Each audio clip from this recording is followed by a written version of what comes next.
संजय महापात्रा जी हैं founder house for stray animals, Dipankar Kumar उपाध्यक्ष हैं Noida extension flat owners welfare association के। आप दोनों का बहुत बहुत स्वागत।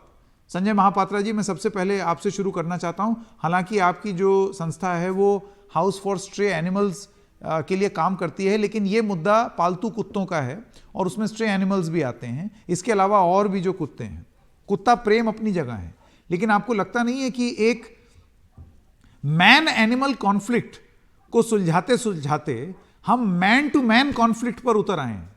ये क्या हो रहा है सोसाइटियों में? सबसे पहले बात है, किसी की पसंद नापसंद की यहाँ बात नहीं है। जब आप हमारा लोकल गवर्नमेंट एक एक रजिस्ट्रेशन बना रहे हैं, लोकल गवर्नमेंट एक पेट डॉग को पालने के लिए एक एक शासन, एक आइन बना रहे हैं, तो उसमें कोई कोई बात नहीं है कि डॉग लिफ्ट में जाए या नहीं जाए।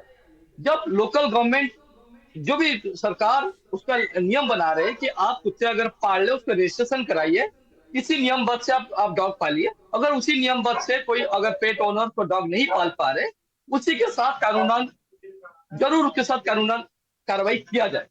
बाकी अपनी चीज का मजल, सर मैं अगर अपने मुंह को मैं मास्क पहन सकता हूँ, लेकिन जो मजल है, मजल कुत्ते को हमेशा नाक के अंदर आता है। That's only use for treatment. जब ट्रीटमेंट किया जाता है उस दौरान उसको यूज किया जाता है, ना 24/7 उसका मजल नहीं पहना जाता। मेरे यही कहने के मतलब ये है कि जब सरकार एक रजिस्ट्रेशन करा रहे है कि आप कुत्ते पाल सकते हो, एक एक सरकारी एक कानून बना रहे हैं कि आप कुत्ते पाल सकते हो, मैं मान रहा हूँ। जो भी कोई भी अगर यहाँ पे जो डॉग ओनर है या पेट ओनर है, अगर वो नेग्लेक्ट कर रहे हैं अपने डॉग्स को लेके, तो डेफिनेटली इसके ऊपर कानूनन अपराध होना चाहिए। एक एनिमल क्रुएल्टी भी, एक केस एनिमल क्रुएल्टी की तरह उसके ऊपर भी किया जाता है। लेकिन जहाँ पे बात होती है लिफ्ट की, सर लिफ्ट में अगर मेरा हाई राइज बिल्डिंग में हूँ, अगर मैं डॉग लेके जा रहा हूँ, मैं लिफ्ट नहीं चढ़ पा रहा हूँ, मेरा हार्ट की दिक्कत है, तो definitely use the lift with my pet. तो इसमें सुप्रीम कोर्ट की और काफी सारी हाई कोर्ट की जजमेंट भी है कि अपना अपने पेट डॉग अपनी लिफ्ट में ले सकते हो। लेकिन यहाँ पे जो मैं देख रहा हूँ, सब पहले लेडीज लिफ्ट के अंदर है, बाद में जो जेंटलमैन आ रहे, बाद में आ रहे। लेकिन अगर हम आपस में एक तालमेल के साथ अगर किया जाता है कि भाई साहब आप चले जाइए, बाद की लिफ्ट में मैं आ जाता हूँ, क्यों? लोगों के यहाँ स्वयं नहीं है, सबकी जल्दीबाजी है। और बाकी आपने कहा कि 10 करोड़ की मकान है, सर ये जो 10 करोड़ की हाई राइज बिल्डिंग बनाया गया है, इन्हीं एनिमल्स की जगह था सर। इन्हीं एनिमल्स के लिए रहने की जगह नहीं है, ना इनको ठिकाना नहीं है कहीं। अगर कोई व्यक्ति इसको अडॉप्ट कर रहे हैं, अपने घर में रख रहे, आई मीन टू से वो थाउजेंड्स और एनिमल्स की रोड में बचने में बचा रहे, ताकि अपने घर में वो डॉग पाल सके। जी बिल्कुल।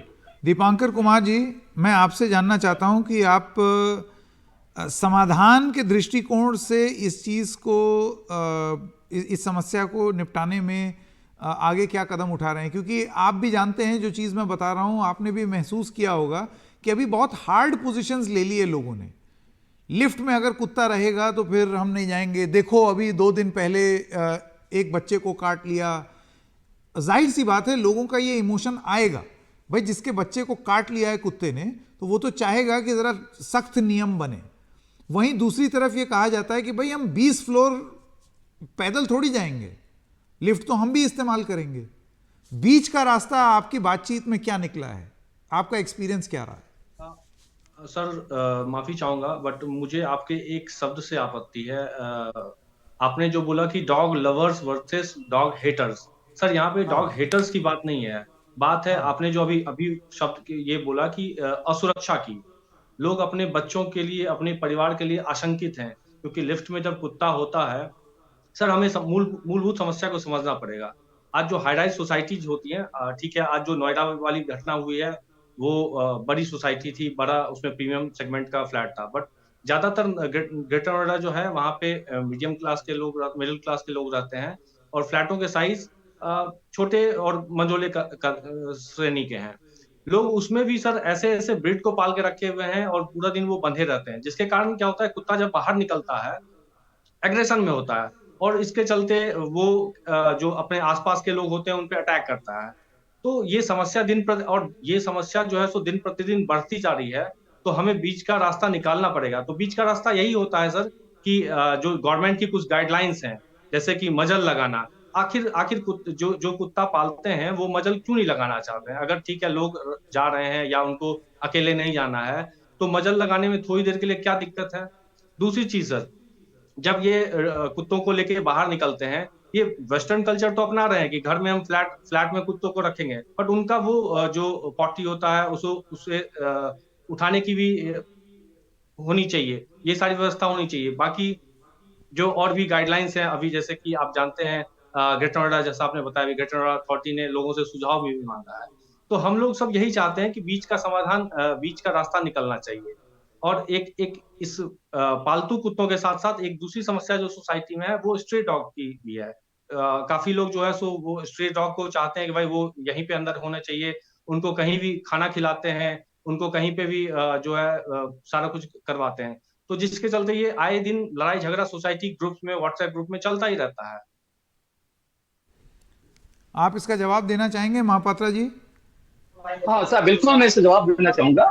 भाई साहब ने बड़ी अच्छी बात कही है। अगर मैं एक डॉग की पेट ओनर हूँ और मेरे पास पेट है, मुझे देखना चाहिए कि मेरे पास कौन सी ब्रीड की पेट है, उसका रिक्वायरमेंट क्या है, उसको मैं किस तरह रख रहा हूँ। भाई साहब ने एक बात कही कि डॉग को बांध के रखना एक एक बहुत बड़ा डॉग एग्रेशन जरूर होता है, कि जब बाहर निकलता एग्रेशन होता है। डॉग को एक ट्रेनिंग देना चाहिए, और कोई अगर डॉग पाल रहे, बचपन से पाल रहे, उसको ट्रेनिंग दे और सोशल करे, अपनी आसपास लोगों के साथ वक्त के साथ सोशल करे, ताकि इतना सोशल करे कि डॉग भूल जाए कि मैं एक ह्यूमन सोसाइटी में हूँ।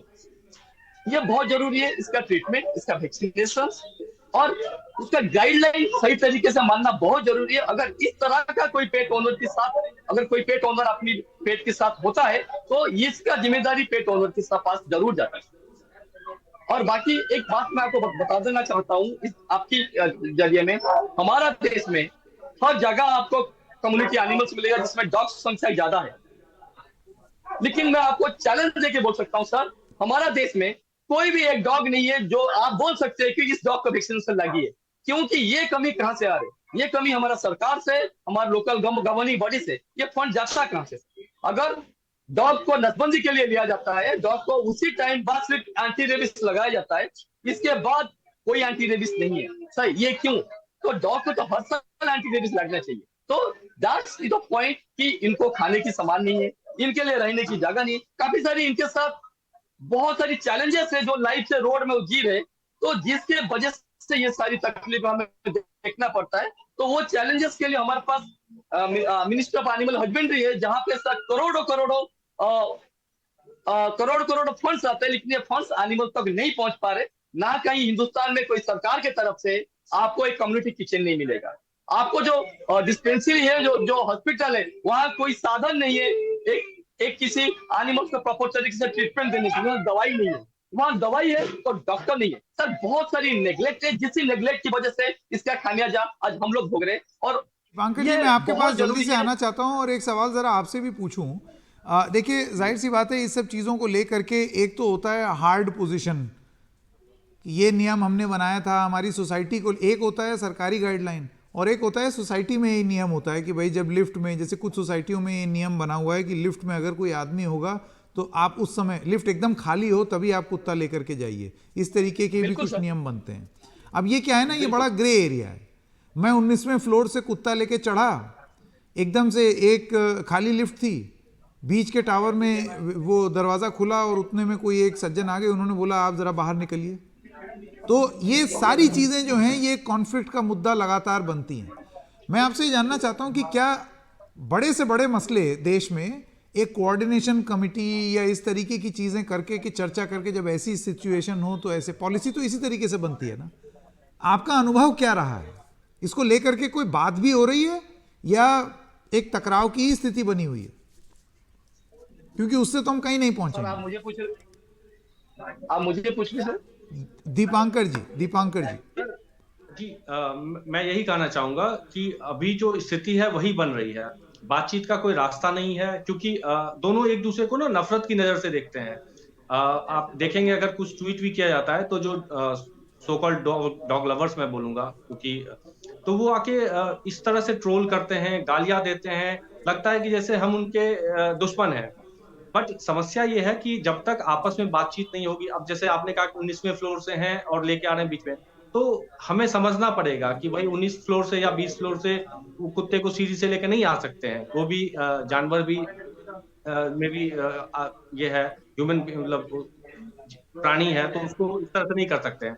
तो इसके लिए हर सरकारी गाइडलाइन के अलावा हमें ये करना होगा कि अपनी अपनी सोसाइटीज में कुछ गाइडलाइंस बनाने पड़ेंगे, जैसे फीडिंग एरिया को लेके, या फिर जो उनको घुमाने का एरिया होता है, या फिर उनके शौच करवाने का जो जगह होता है, उसको चिन्हित करना पड़ा। अभी क्या होता है सर, लोग निकलते हैं, सर्विस लेन को पूरा गंदा कर देते हैं, सोसाइटी में कहीं पे भी ये लोग बेसमेंट में चले जाते हैं।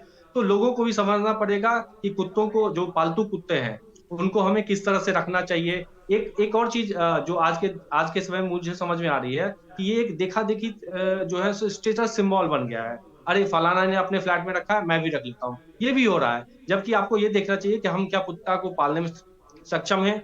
सर एक एक देखते हैं कि एक एक महिला, बुजुर्ग महिला होती है, उनके वो दो दो कुत्ते को लेके, अब आप बताइए बड़े बड़े ब्रीड के कुत्ते को कैसे संभालेंगे। तो लोगों को पालने से पहले ये सोचना पड़ेगा कि हम लोग उस कुत्ते को पालने में सक्षम हैं, उसको मेंटेन कर सकते हैं कि नहीं कर सकते हैं, जो गाइडलाइंस है उसको फॉलो कर सकते हैं नहीं कर सकते हैं, और ये बातचीत से ही संभव होगा। बाकी सरकार कुछ भी कानून बना दे, कुछ भी कर दे, वो संभव नहीं है कि उसको इम्प्लीमेंट करवाया जा सके। बहुत तो खूब, इसके लिए बीच का सही रास्ता बात है। की। हम और लास्ट में मैं आपसे ये जानना चाहूँगा, ये जो 10.5 करोड़ रुपए प्लस गवर्नमेंट चार्जेस के फ्लैट्स में रहने वाले लोग हैं, इनके लिए आप दोनों की कोई सुझाव देना चाहेंगे? ये 10.5 करोड़ प्लस गवर्नमेंट चार्जेस के फ्लैट में रहने वाले लोगों के लिए दीपांकर जी का संदेश। 10.5 करोड़ का हो या फिर 50 लाख के फ्लैट्स हैं, सब जगह समस्या वही है। हमें एक ही चीज कहना होगा, जो आज लिफ्ट में उस बुजुर्ग महिला पुरुष जो आईएएस रिटायर्ड थे उनके साथ में और महिला के साथ में, वो बहुत ही शर्मनाक था। हमें अपना एग्रेशन नहीं स्क्रीन पर खोजना दिखाएं वो चाहिए। तस्वीर। और सबसे बड़ा चीज है कि अगर कुछ इस तरह की स्थिति बनती है, तो किसी एक आदमी को शांत हो जाना चाहिए, तभी जाके मामले का बाद में समाधान हो सकता था। वरना आज जिस तरह से हुआ, ये बहुत ही खराब था और इससे हमें बिल्कुल। बचना चाहिए। Sanjay Mahapatra ji, 10.5 crore plus government charges के फ्लैट में रहने वाले लोगों के लिए संजय महापात्रा का संदेश। सर मेरे संदेश ऐसे है, यही है कि जिस देश में एनिमल्स की कोई कदर नहीं है, उस देश की कदर कहीं नहीं है सर। वो गांधी जी भी बोल रहे थे, हम ये सब सुने, लेकिन ये जो कदर कैसे होगा, हम आपस में भाईचारा के जरिए से हो सकता है। जो भाईचारा की कमी खुद मुझे यहाँ जानवर ना कमी बन जाए। नजर आई है, चाहे वो पेट ओनर है, चाहे वो आईएएस ऑफिसर है, दोनों के बीच में तालमेल की कमी है, जिसके वजह से लड़ाई हुई है। और ये तालमेल होना बहुत जरूरी है। जब हम सोसाइटी में रहते हैं, हम एक फेस्टिवल इकट्ठा बना रहे हैं, हम कभी 15 अगस्त को त्योहार बनाते हैं, कभी दीपावली बना रहे, कभी दशहरा बना रहे, क्यों ना हम हर दिन एक जैसे रहे और एक भाईचारा बन के रहे। तो वो कमी मुझे सोसाइटी में नजर आ रही है। बिल्कुल। संजय महापात्रा जी और दीपांकर कुमार, आप दोनों का बहुत बहुत धन्यवाद। उम्मीद है कि चाहे वो फ्लैट 20 लाख का हो, 50 लाख का हो या 10.5 करोड़ प्लस गवर्नमेंट चार्जेस का फ्लैट हो, उसमें रहने वाले लोग जानवर मोहब्बत में खुद जानवर ना बन जाएं, ऐसी उम्मीद लगाते हैं।